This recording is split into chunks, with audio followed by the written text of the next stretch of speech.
Hello guys, நம்ம சேனலில் வேலைவாய்ப்பு பற்றின நியூஸ் எல்லாம் பார்த்துட்ருக்கோம். நீங்கள் இன்னும் நம்ம சேனலை சப்ஸ்கிரைப் பண்ணலைன்னா மறக்காமல் சப்ஸ்கிரைப் பண்ணி பக்கத்தில் இருக்க பெல் ஐக்கானையும் கிளிக் பண்ணிக்கோங்க. அதோட நம்ம சேனலில் 1K வரும்போது கிவ் அவே கொடுக்குறதா இருக்கும். ஸோ மறக்காமல் லைக் பண்ணி, ஷேர் பண்ணி, கமெண்ட் பண்ணிக்கோங்க. வாங்க இப்போ இந்த வேலை எப்படின்னு டீட்டெயில்ஸாக பார்த்துருவோம். இதுதான் இதோட அஃபிஷியல் லிங்க்.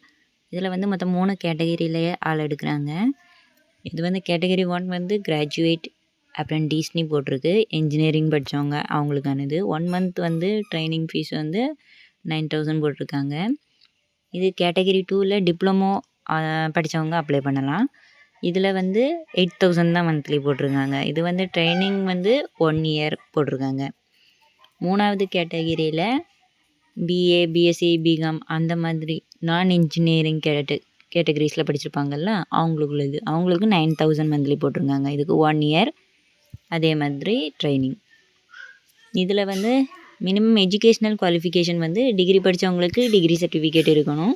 அதே மாதிரி டிப்ளமோ படித்தவங்களுக்கும் டிப்ளமோ சர்டிஃபிகேட் இருக்கணும். அதுக்கப்புறம் அந்தந்த இதில் படித்தவங்களுக்கு அதில் உள்ள சர்டிஃபிகேட் இருந்தால் போதும். ஏஜ் வந்து அவங்க கொடுக்கல, அவங்க ஃபஸ்ட்டே மென்ஷன் பண்ணியிருக்காங்க. நான் லாஸ்ட்டில் சொல்கிறேன். அதுக்கப்புறம் ரிசர்வேஷன் ஆஃப் வேக்கன்சிஸ் வந்து எவ்வளோன்னு சொல்லிட்டு கொடுத்துருக்காங்க. ஓசிக்கு எவ்வளோ, அந்தந்த கேஸ்ட்டுக்கு எவ்வளோன்னு சொல்லிட்டு கொடுத்துருக்காங்க. ஃபிசிக்கல் ஸ்டாண்டர்ட்ஸும் எவ்வளோ இருக்கணும் அந்த மாதிரியும் கொடுத்துருக்காங்க. இது வந்து ட்ரைனிங் வந்து 1 இயர் அவங்க கொடுக்குறதா சொல்லியிருக்காங்க. எத்தனை வருஷம் எக்ஸ்பீரியன்ஸ் இருக்கணும் அப்படின்னா 1 இயர் கூட இருக்கக்கூடாது. எக்ஸ்பீரியன்ஸ் இல்லாதவங்கள தான் எடுக்கிறாங்க. அதனால் எக்ஸ்பீரியன்ஸ் இருக்கிறவங்க இங்கே எலிஜிபிள் இல்லை அப்படின்னு சொல்லிட்டு போட்டிருக்காங்க. செலெக்ஷன் ப்ராசஸ் வந்து ஆன்லைனில் அப்ளை பண்ணியிருப்பாங்கல்ல, அதுலேருந்து கொஞ்சம் பேரை ஷார்ட் லிஸ்ட் பண்ணியிருப்பாங்க. ஷார்ட் லிஸ்ட் பண்ணவங்களுக்கு மட்டும் சர்டிஃபிகேட் பண்ணி வெரிஃபிகேஷன் பண்ணுவாங்க. அந்த மாதிரி தான். இது வந்து எப்படி அப்ளை பண்ணணும் அப்படிங்கிறதுக்கு நான் கேட்டகரி 1க்கு சொல்கிறேன். அங்கே எப்படி கொடுத்துருக்கோ அந்த URLல போய் ஸ்டூடெண்ட்டை கிளிக் பண்ணி அந்த மாதிரி கொஞ்சம் ப்ராசஸ் கொடுத்துருக்காங்க. அந்த ப்ராசஸில் போனோம்னா லாஸ்ட்டில் அப்ளை ஆயிரும் அப்படின்னு சொல்லி போட்டிருக்காங்க. இதே மாதிரி தான் கேட்டகரி பி, அதாவது கேட்டகரி 2 டிப்ளமோவில் உள்ளவங்களுக்கும் அப்ளை பண்ணணும். அதில் என்ன இது கொடுத்துருக்காங்களோ ப்ரொசீஜர் அதுபடி அப்ளை பண்ணணும். அடுத்து சியில் உள்ளவங்களுக்கும் அதே மாதிரி அப்ளை பண்ணணும். ட்ராவல் எக்ஸ்பென்சிவ் இதெல்லாம் அவங்க வந்து இல்லை அப்படின்னு சொல்லி போட்டிருக்காங்க. இதை பற்றி கிளியராக தெரியலை, பட் இதில் இல்லைன்னு தான் போட்டிருக்காங்க. அதுக்கப்புறம் இம்பார்ட்டன்ஸ் டேட்ஸ் அப்படின்னா இது வந்து ஆன்லைன் அப்ளிகேஷன் வந்தது வந்து ஸ்டார்டிங் ஆனது வந்து 25/11/2024. இதில் லாஸ்ட் டேட் வந்து டிசம்பர் 31 தான் கொடுத்துருக்காங்க. அவ்வளோ டைம் இருக்குது.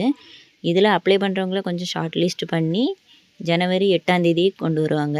அதில் வந்து சர்டிஃபிகேட் வெரிஃபிகேஷனுக்கு வந்து 21ஆம் கூப்பிடுவாங்க அப்படின்னு சொல்லி இதில் போட்டிருக்கு. இந்த ஷார்ட் லிஸ்ட் வந்து இந்த வெப்சைட், இது பக்கத்தில் கொடுத்துருக்க வெப்சைட்டில் அவங்க அப்ளை பண்ணிடுவாங்க. அதில் யார் நேம் இருக்கோ அவங்க மட்டும் சர்டிஃபிகேட் வெரிஃபிகேஷனுக்கு போக வேண்டியதாக இருக்கும் சென்னையில். அதுக்கப்புறம் கொஞ்சம் இன்ஃபர்மேஷன் கொடுத்துருக்காங்க. தென் அவ்வளோதான். நான் லாஸ்ட்டாக ஏஜ் பற்றி சொல்கிறேன்னு சொல்லியிருந்தேன். அங்கே வந்து ஃபஸ்ட்டு இதிலே கொடுத்துருக்காங்க.